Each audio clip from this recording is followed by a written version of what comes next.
Helped us not to be in darkness, but you've given us truth that'll help us think through life. And we thank you that you've given us some information about the future, and that gives us hope for the present. And I pray, Father, you'd help us in this class as we sort through chapter 8 of Daniel. Help us to do our best. In Jesus' name I pray. Amen. Okay, how many of you have been reading the book of Daniel? A few. How many of you have been reading the book of Daniel? Okay, all right, okay, very good. And it's a kind of book you could read it almost every day. It's not too long, right? But it's not exactly Obadiah or Jude, but it's short enough you can read almost every day in a short period of time, doing some intense study. So let me encourage you to read the book of Daniel, and preferably in one sitting as you look at it. Now we're leaving chapters 2 through 7, the Aramaic section, which remember was in a parallel order. Chapter 2 goes with 7, 3 with 6, 4 with 5.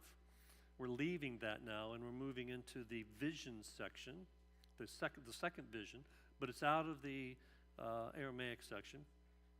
There is a parallel structure going forward, but it's a little more complicated. And we don't really have time to get to it in the time I have left in the class.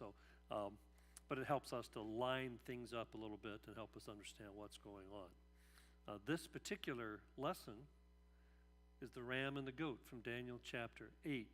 And you say, well, you don't see it there. I have a nice little picture.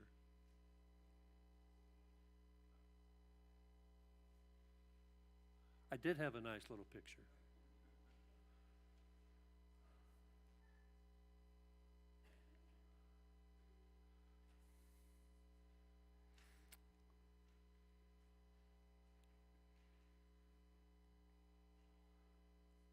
Well, they are working on it back there. There we go. The ram and the goat. And that's almost a little bit of a startling picture, isn't it? The goat, of course, goats try to push everything away. We understand that. But in Daniel chapter 8, we move to the second vision of Daniel.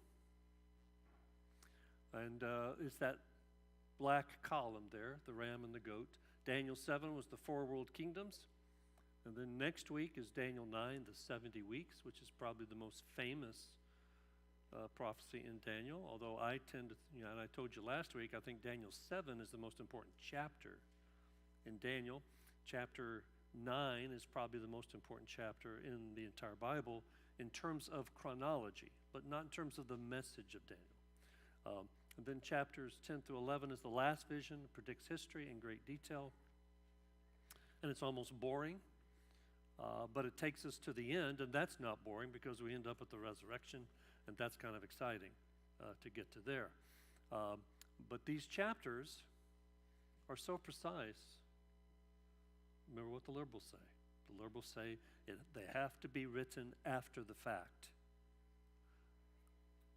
because they saw history, and in fact, this chapter, Jewish legend, if it's legend, maybe it happened really, when Alexander the Great came into Jerusalem. And he didn't destroy Jerusalem because Jerusalem welcomed him with open arms. And the legend is that the high priest, the Jewish high priest, went out and welcomed Alexander as he was coming into the city and showed him a scroll of Daniel 8 and said, "This is you." I don't know if that was true or not. That could be just hindsight talking, but it's a Jewish legend that's there. Now, some preliminary considerations here as we get into it.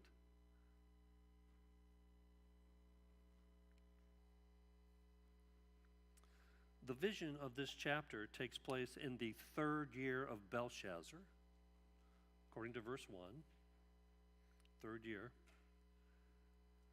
While the vision of chapter 7 takes place in the 1st year of Belshazzar. So this second vision is 2 years later. And it's actually, from what the chronology they tell us in the secular world, All the secular history, it's very close to the time that Belshazzar sees the writing on the wall. That's chapter 5. Also in chapter 8, a vision is mentioned but not a dream, at least initially, although it could have been a dream, because a dream is a vision at night when you're asleep. It's about the same thing, amounts to the same thing. In the vision, Daniel finds himself in three things. If you see that there in verse 2, I saw in the vision, when I saw, I was in Susa, the citadel, which is in the province of Elam, and I saw in the vision, and I was at the Ulai Canal, or river. Okay, so what is all that about? He's got three places that he is, that he mentions. That's a lot of detail.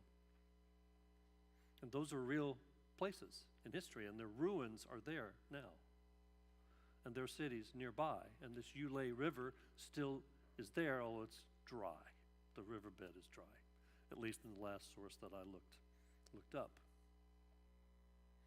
Now here's a map of it, so you have a sense of it. If you see, don't know if this has a light on it or not. You see Elam, the Elamites, a little section there, they were controlled by Babylon. So you see Babylon up there on the left. You guys see it? Babylon up there on the left. And there's Susa, that's the capital of Elam, or the Elamite territory. But they were under the thumb of Babylon. Babylon controlled them, just like it controlled Judah. In fact, there is, which one is it? All right, thank you. Bottom button. There we go. This is going to be fun. All right. There's Susa. Now, the Nabonidus Chronicle that I mentioned to you about Belshazzar, has Belshazzar's name on it and other things, says that Nabonidus, who was the co-regent, he didn't like to live in Babylon. He really didn't like to be the king. And at the end, he was living in Susa. But he had to flee there. Why? Because the Medes and the Persians were marching this way. So he had to flee back to Babylon and lead his army to defend Babylon, and he died outside the walls. Well, Belshazzar was inside the city and eventually died in the city when the Persians... and the story is kind of interesting because the way the Persians took the city, they blocked the Euphrates River. So that it became dry, or at least dry enough to, and then they went under the walls because the city was built right on the Euphrates River. Well, on some side, they just went right under the wall into the city and captured it that way, and the people outside, I mean, they were not even aware, the people inside not even aware of what the people outside were doing. So it's a very incredible story from the ancient times. We'll come back to that diagram as well. We see in verses 3 and 4, there are two horns. Verse 3, I raised my eyes and saw, and behold, a ram standing on the bank of the canal. Now, there's a canal that joins two tributaries of the river, and scholars don't know whether it's the canal or actual river where he was standing, but the same general territory. It had two horns, and both horns were high, but one was higher than the other, and the higher one came up last. The one longer and last is Persia. The ram then means Medo-Persia. Look at verse 20. Come all the way down to verse 20. During the interpretation of the verse, as for the ram that you saw with the two horns, these are the kings of Media and Persia. Okay, so those two groups are getting together.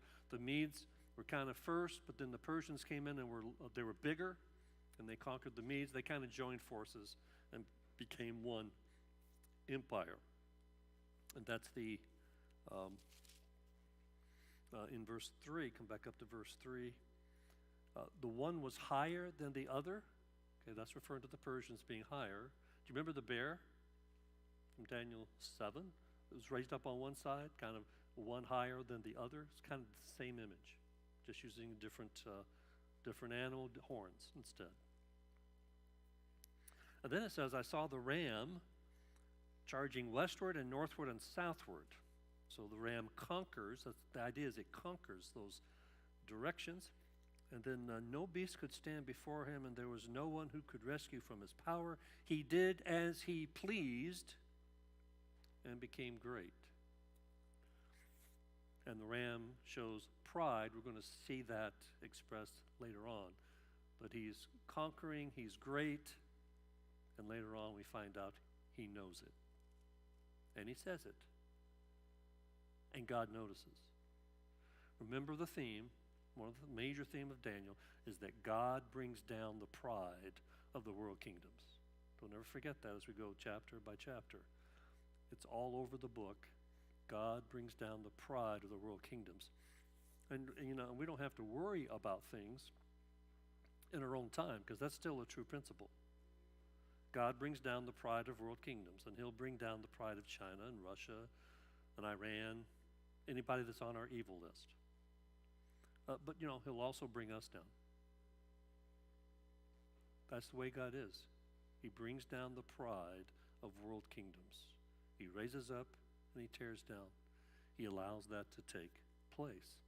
Now, the west, north, and east? Let's look at that on the map. I kind of take it like this. From Susa, they come west, and they go up right there at the Persian Gulf at the shore. They go north up to Babylon, and then they swing around the Fertile Crescent down toward Judah. Okay, that's how I take what this means when they says they go west, north, and south.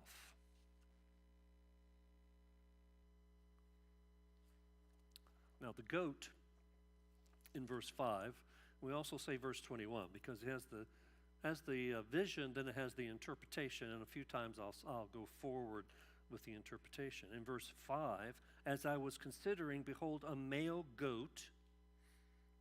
I always wonder, why do they say a female goat? Male goat. You ever been around goats? Anybody know anything about goats? Do you have any goat herders here? Okay. Male goats can be pretty ornery. Okay, so that's why I think he actually goes, he doesn't say a goat, a male goat. Okay, they're a little bit more nasty. Came from the west, okay, across the face of the whole earth without touching the ground. So the male goat comes from the west without touching the ground, I think implies speed. Remember in Daniel 7, it was a leopard, not a goat. Greece was a leopard. We'll see Greece here in a minute. Leopard, and leopard's fast. But they had wings, made it faster. Okay. So the whole thing is the speed, and it's historically accurate. That's why, again, liberals say it's written after the fact, how fast Alexander went from just Greece all the way to India. Very quickly. Just a few years. And the goat had a conspicuous horn between his eyes. Prominent, the word conspicuous I take as prominent horn or king. Remember, horn means king. And note verse 21 there. The goat is Greece. You look down at verse 21. There's no question about that. And the goat is the king of Greece. And the great horn between his eyes is the first king. And who was the first king of the Greek Empire? It's Alexander the Great. And there, verse 8. Let's see. Let's move on to the next one. The goat destroys the ram. Look at verse 6.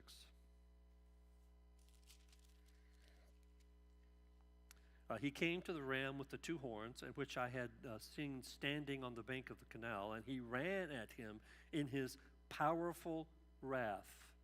And one of the things that's true is that the Greeks and the Persians had been fighting for centuries. Back and forth, back and forth. And Alexander finally gets on top of that, and the Persian Empire is actually brought down. I saw him come close to the ram, and he was raged against him and struck the ram and broke his two horns, and the ram had no power to stand before him, but he cast him down to the ground and trampled on him, and there was no one who could rescue the ram from his power. So the goat thoroughly destroys the ram, which stands for the Persian Empire, as we saw the Medo-Persians. And then notice, then the goat became exceedingly great, but when he was strong, the great horde was broken. So he has all this great power. We're going to see later a magnifying himself statement. All this power, then all of a sudden, he's broken. Now remember Alexander, the story of Alexander? You've seen the movie, right? And everything in the movie is true, right? And he dies at 33 years old. I mean, he sweeps, goes to India, and he dies. He gets sick and dies. God takes him out, bringing down the pride of the world kingdoms. But he is very strong, but he's broken instead. And so that's the removal, I take it, of the large horn, the first king, who's Alexander. And then notice, and instead of it, there came up 4 conspicuous horns toward the 4 winds of heaven. And so this is 4 horns or kings that arise out of the Greek Empire after Alexander dies. And this is historically accurate. The Bible doesn't tell us their names, but we know their names from secular history. You have Cassander, they're in Greece, Lysimachus, Thrace, and over into Asia Minor. Here's Ptolemy in Egypt. And these are the generals, by the way, the 4 generals of his armies. And Seleucus, and this became the Seleucid Empire. This is the largest section. Keeps the farthest this way. And of course, Judah right here in this particular map is under right there. We'll see that in a second. So it's broken into 4 pieces. It's not the great world empire that it was. And of course, these guys don't like each other. These guys fight each other. Okay? And we see how that develops as we go along. Now, this is very important. The little horn of verse 9. Out of one of them came a little horn. Do you remember a little horn last week? Okay. Out of the third world empire, Greece, that's where this little horn is. And it's like the little horn in chapter 7, which is out of the fourth world empire, which is Rome. Be careful here. There are a lot of Bible studies. I've seen them online, and they take the little horn of chapter 8 as exactly the same as chapter 7. Well, that means you have to take the third world empire and the fourth world empire to be the same. And that's not so. The third world empire is Greece. That's clear. And then there's a fourth world empire that comes after them. That's clear from Daniel chapter 7. It's also going to be clear in Daniel chapter 11, I believe. So what we see, though, is that Daniel is putting an analogy between the two. The little horn of chapter 8 is kind of a type or a picture of the little horn of Daniel 7. And we called the little horn of Daniel 7, what did I call him? The Antichrist. And so the little horn of Daniel 8 is just a picture of that coming fourth world empire little horn in the end time days. Now he says here in verse 9 that he grew toward the south, toward the east. So he grew great toward the south, toward the east, and toward the glorious land. And the glorious land, or beautiful land in some translations, is Israel. If you look at verse 23, and at the latter end of their kingdom, when the transgressors have reached their limit, a king of boldface who understands riddles shall arise. So this is his power shall be great, verse 24. So there is a little horn that rises up out of one of those 4. One of those 4, a little horn rises up. And would you like to guess which one? Is it Egypt? Is it Rome? Or Rome isn't there. Is it Greece, Asia Minor? Which one is it? It's actually, since you ask,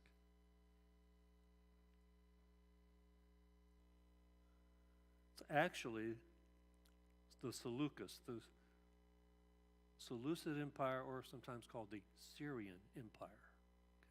And you see, I've put a circle right there where Israel is.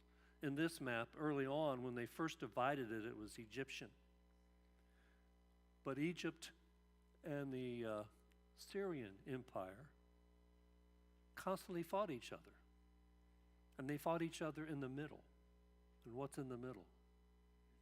Israel. In fact, a lot of their fights were in the Valley of Jezreel, near where Megiddo is, or the Battle of Armageddon. Same field, okay? And those who went to Israel saw that, okay? So that part there becomes part of the Syrian Empire. When they win, it becomes part of the Egyptian Empire when they win, and back and forth and back and forth, and Israel's kind of in the middle, just being beat up. Okay? And then this little horn arises. He's part of the Seleucid Empire. In fact, we'll give a little more detail to him here in just a little bit. Got a strange statement here, or at least a hard statement. Back in verse 10, it grew great, this little horn, even to the host of heaven. What is that? Host of heaven. What is the host? Host means army.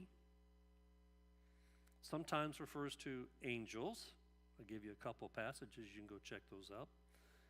Sometimes it refers to celestial bodies, sun, moon, and stars. I gave you Deuteronomy 4:19, where that's the case. In this passage, the terms host and stars seem to refer to human saints as shining lights. Look down in verse 24. His power, this little horn that arises, shall be great, but not by his own power. I think that's a reference. He gained control not by military genius, but by intrigue and poison and deceit. Okay?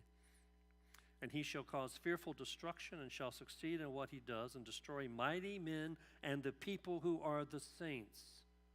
So he's talking about in Israel. He's attacking the Jewish saints, the followers of God in Judah. So I think in light of that, that's the interpretation. The interpretation follows the section here of the vision. And so I tend to think then the host he's talking about is just a flowery way of talking about human saints as shining lights. We see in 12:3, human saints shine as the brightness of the stars. So that's in the book of Daniel. So I think that's what that means. Now, trampled, when it says trampled there, carries the idea, when it says ground and trampled on them, carries the idea that many saints were destroyed or killed, which of course is what verse 24 says.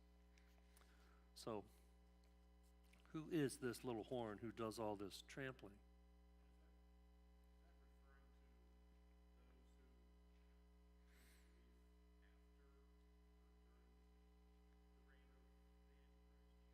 Well, this is not the Antichrist. This is someone back in the Greek period. That's not the end time days. We're not in the end time days. So this is somewhere in the 2nd century BC. That's when this is happening. Now, great segue. You helping me get right into my point. Good job. Most scholars of varying degrees, various groups, see the little horn in chapter 8 as fulfilled in Antiochus Epiphanes IV. There are his dates. Who ruled the Seleucid Empire. He's one of the 4 kingdoms after Alexander's kingdom divided, the Seleucid Empire, and he is the 7th of the Seleucid kings. So you have this history going back and forth. We'll see some of it in chapter 11, and they're fighting back and forth, Egypt and the Seleucid Empire, the Syrian Empire. It's a little easier to say. And the 7th one is this really mean guy. He killed a lot of Jewish people. He put a statue of Zeus in the temple. Do you think that would make the Jews feel happy? Rubbed pig fat, one story says, rubbed pig fat on the walls inside the temple. And he killed and maimed. He was not a nice man. He was a cruel leader. Well, we look at verse 11, and we can compare that to the interpretation in verse 25. I've kind of put them side by side. In verse 11, it became great, even as great as the prince of the host, that is the lead of the army, and of course the leader of the saints is God. That's who I take the prince to be. And the regular burnt offering was taken away from him, so he stops the sacrifices, and the place of his sanctuary was overthrown, puts the statue of Zeus in there, etc. So you have and a host will be given over to it together with the regular burnt offering because of the transgression, and it will show truth to the ground, and it will act and prosper. And so you have, he magnifies himself, great, he becomes great, and I think that means he thinks he's that. Okay. Verse 25 actually says the words, I believe, by his cunning he shall make deceit prosper under his hand, and in his own mind he shall become great. In his own mind he shall become great. Without warning he shall destroy many, and he shall even rise up against the prince of princes, that's God, and he shall be broken. So he rises even up against God. Putting Zeus statue in the temple is rising up against God, the one true and living God, the God of Abraham, Isaac, and Jacob. And he shall be broken, but by no human hand. And I think that means he isn't killed in battle. In fact, he's back at the headquarters when his armies are destroyed by the Jewish people. The Jews rise up in the period of the Maccabees, and the Judean banned army throws his guys out. And he is upset. He's also having some trouble with Egypt again and other things like that, and he almost has a nervous breakdown and dies. So he is not killed directly by human hand. I think that's what that means. And so this one who thinks to himself, in his own mind he shall become great. But in the end, what happens to him? God brings him down. That's why leaders of nations need to be humble. Do you know one of the most humble guys we've ever had as President of the United States is?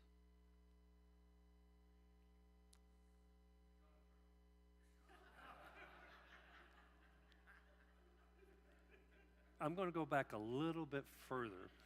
I'm going to go back to George Washington. Twice he gave up a push for him to have ongoing, forever, lifetime power. Once when the army just wanted to take over at the end of the war, actually. We'd already won the war. But another time after he was president, in his second term, and they wanted him to keep going and go, and he said, enough of this. I'm going to go back to Virginia and be a farmer. So he's one of my favorite presidents because he didn't view himself as God. No, these guys viewed themselves as gods.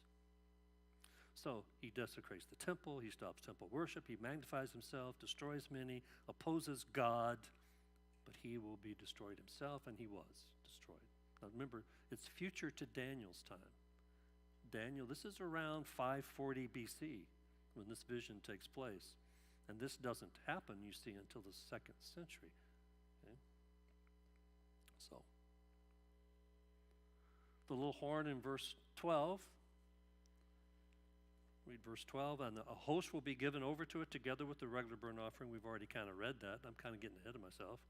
The Jews due to sin are given over to this king. And the king will attack truth, and the king will prosper for a time.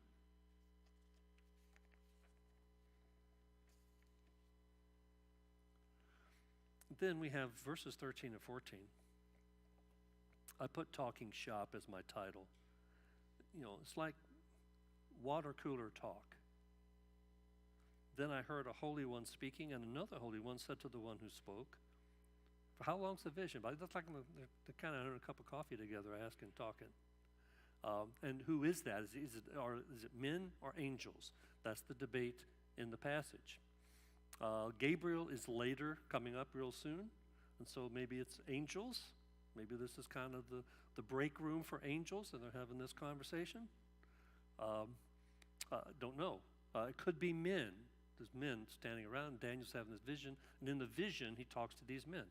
It just isn't very clear to me which one that might be. But they do ask, how long? How long will this guy, in verse 13, 14, then I heard, what do they say? For how long is the vision concerning the regular burnt offering, the transgression that makes desolate, and the giving over of the sanctuary and host to be trampled underfoot? So how long is it going to last that this Antiochus Epiphanes fellow, the Syrian king, desecrates the temple? That's the question they're asking. And the answer is given. And he said to me, for 2,300 evenings and mornings, so 2,300 days, I take it that way. And then the sanctuary shall be restored to its rightful state. Now, for probably 2 centuries, starting in the 1700s and into the 1800s, and even some today, but it's not as popular anymore, when you come to a day in prophecy, it was taken to mean 1 year. In prophecy, the word day had a specialized meaning. It didn't mean day. So this would be, in their minds, 2,300 years. And people started being fancy and mapping stuff in history, and that's how the Seventh-day Adventists got started, by mapping the 2,300 days here as years. And they started in 1844. So don't do that. Take day as day. Be radical. Take day as day. It's okay. Relax. There's got to be something in the context that helps you know that he's talking about something else. But there's nothing here. So it's 2,300 days. You're asking a specific question. How long? 2,300 days. Okay? Well, let's look at that. There's 360 days in an average Jewish year. The Jews followed not a solar calendar like us. They followed a modified lunar calendar. Now, the moon goes around the earth every what? Okay, let's be precise, 29.5 days. Okay. And so that's not quite 30, but they rounded up, so the average year they called 360 days. But following the lunar calendar like that, the seasons will go out of whack. Okay, so every third year, they add a month. They have a leap month, a month for a leap year every 3 years. And then every 19 years, they start the 3-year cycle over again. So that's the way the Jews calculated the calendar. And so they have 360 days as the average Jewish year. Well, you take 2,300, divide it by 360, that's 6.39 years. I rounded up. Now, 1st and 2nd Maccabees, which is from the Apocrypha, that's 2 history books in the Apocrypha, teaches that Antiochus oppressed Israel and the temple from 170 BC until sometime in 164 BC. Well, how long is that?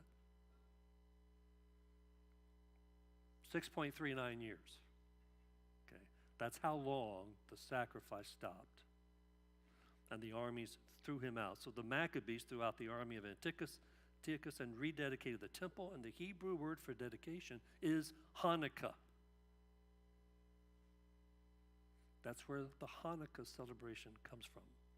It is the Jewish celebration of the Maccabees throwing out Antiochus. And they rededicated the temple back then, and they're celebrating the rededication of the temple at that time. Okay? Even though they don't have a temple now, they celebrate that event. That's what their Hanukkah around Christmas time is referring to.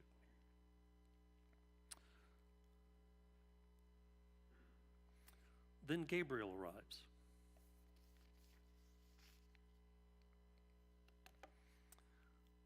When I, Daniel, had seen the vision, I sought to understand it. And behold, there stood before me one having the appearance of a man. I've always thought that interesting. I think I said this in the Revelation class, maybe the Zechariah class I taught too, but did you know that angels in the Bible usually don't appear as women? But when we think of angels, what do we think? draw me an angel. We kind of draw them in a feminine way. And the reason we do that, I think, is because angels are ministering spirits to us, kind of protecting us, taking care of us. They're nurturing. And of course, who's more nurturing, men or women? You want to debate that? I think it's Martin Luther said that a woman has more nurturing capability in her pinky finger than a man has in his whole body. Okay, God has made women that way. Okay, we'll just celebrate how God has made them. Okay, and He hasn't made me that way. Okay, but they always appear as men in the Bible. There's one possible example in Zechariah. But that was kind of a vision, a dream, and it's hard to tell.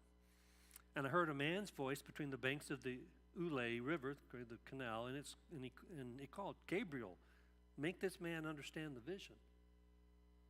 So that could mean there could be support that these guys are standing around the water cooler are angels, and they say, "Hey, Gabriel, go tell him." And of course, Gabriel is one of the few mentioned angels. We don't know the names of angels. I mean, Catholic tradition and Jewish tradition has more names for angels than we do. We stick to the Bible angels. We have the bad guy, Satan. We know him. We know Gabriel, and we know Michael. Yeah, he's named after me. Or maybe I'm named after him. Okay. So other than that, we don't know the names of angels, but apparently they have names. I mean, God's named all the stars. God's named all of, He knows all of us. Gabriel, make this man understand the vision. So he came near where I stood, and when he came, I was frightened and fell on my face.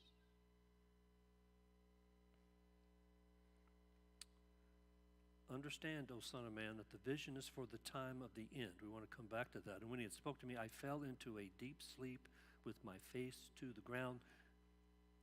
It's almost like Gabriel's voice knocked him out. And then it said, but he touched me and made me stand up. So I woke up. Okay. So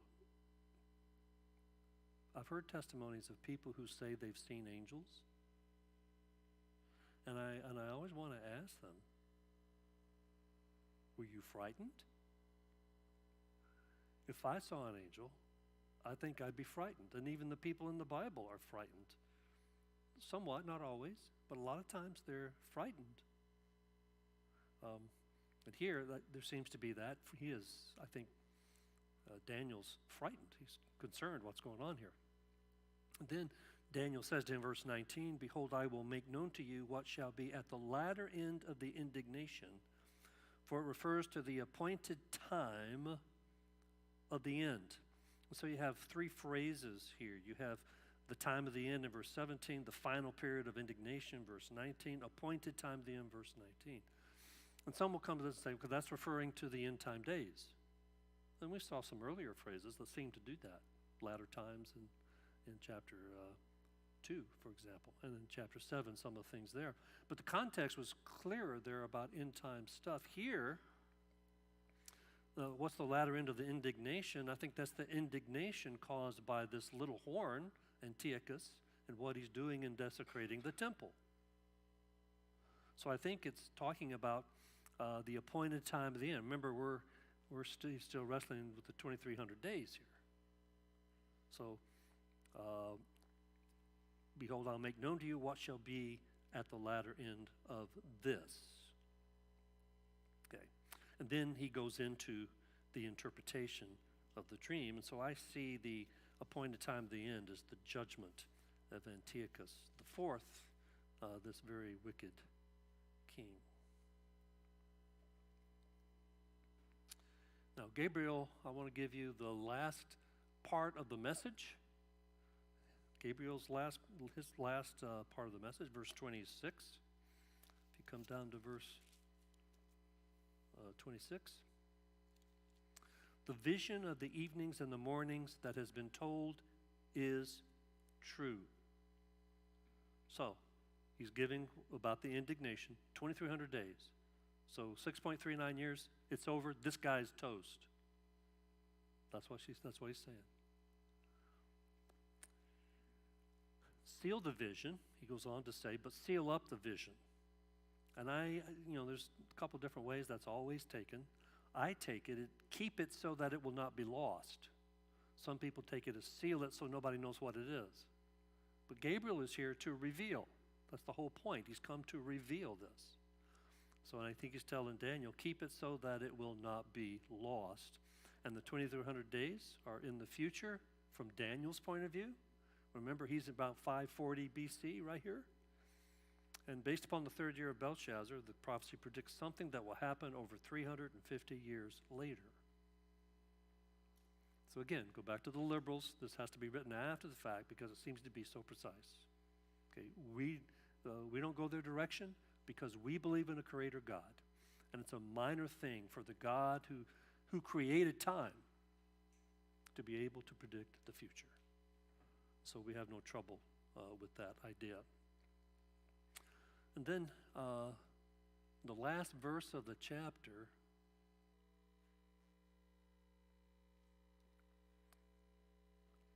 did I give you enough time on this to fill in the blanks? Everybody good? Okay. And I, Daniel, was overcome and lay sick for some days. Then I rose and went about the king's business, but I was appalled by the vision and did not understand it. Now, when we read the visions of books like this, do we get appalled? Maybe some of us. Most of us probably don't. I don't get appalled. In fact, I kind of get excited about the details of the text and knowing what it says, and here's what God has done, here's what he will do, and all that. And I don't think, I don't put myself in Daniel's place.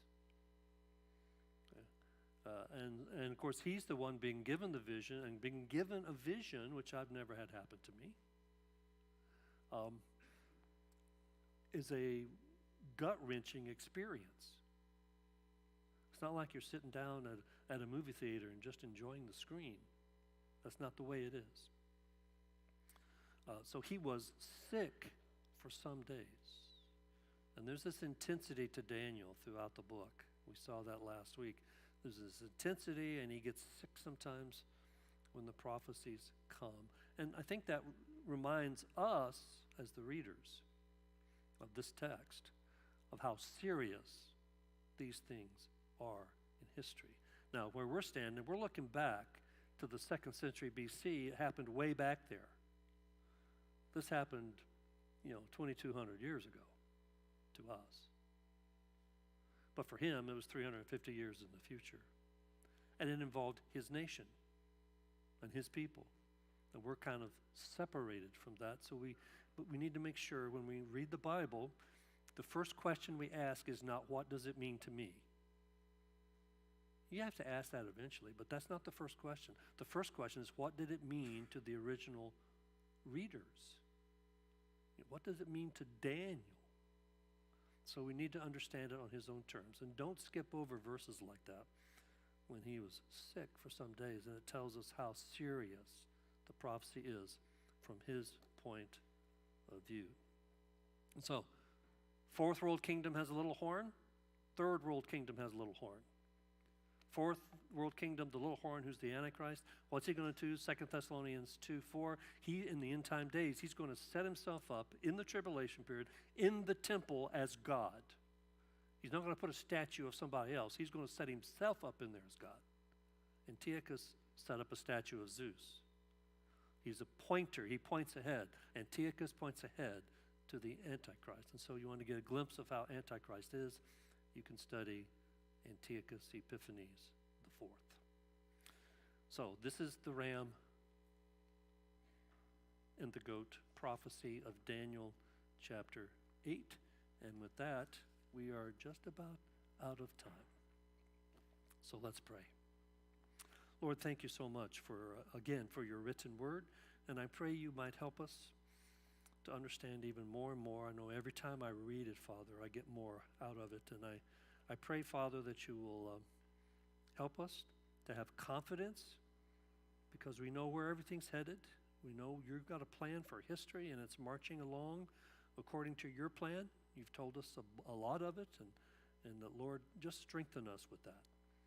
And Lord, help us to have faith and help us not to have pride in ourselves, but to trust you fully because you are the King of Kings and Lord of Lords. In his name we pray. Amen.